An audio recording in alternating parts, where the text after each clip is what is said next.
Spirit shooting start కాకముందు దర్శకుడు సందీప్ వంగాతో గొడవ పెట్టుకుని ప్రాజెక్ట్ నుంచి వైదొలిగింది దీపిక.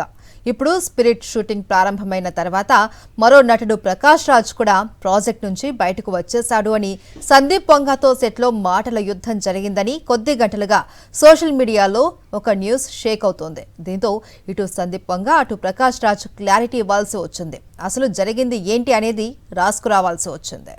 చూశారుగా, స్పిరిట్ మూవీ గురించి ప్రకాష్ రాజ్ పెట్టిన పోస్ట్ అసలు స్పిరిట్ సెట్లోకి అడుగు పెట్టకముందే సినిమాపై ఫేక్ న్యూస్ పుట్టుకురావడంపై ప్రకాష్ రాజ్ అసహనం వ్యక్తం చేశాడు. తనకు దర్శకుడు సందీప్ వంగాకు మధ్య గొడవ జరిగినట్లు జరుగుతున్న ప్రచారంపై మండిపడ్డాడు. జీవితంలో బాధ్యతగా మాట్లాడండి అంటూ పోస్టు పెట్టాడు. స్పిరిట్ కు సంబంధించిన ఒక షెడ్యూల్ మాత్రమే పూర్తయింది.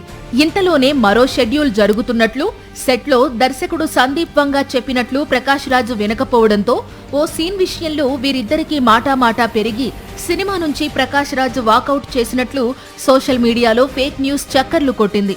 అందుకే విలక్షణ నటుడు అలాంటిదేం లేదని క్లారిటీ ఇవ్వాల్సి వచ్చింది. యానిమల్ మూవీ తర్వాత సందీప్ వంగా తెరకెక్కిస్తున్న స్పిరిట్ లో ప్రభాస్ కు తండ్రి పాత్రలో ప్రకాష్ రాజ్ నటిస్తున్నట్లు సమాచారం. త్వరలోనే ఇందుకు సంబంధించిన చిత్రీకరణ ప్రారంభం కానుంది.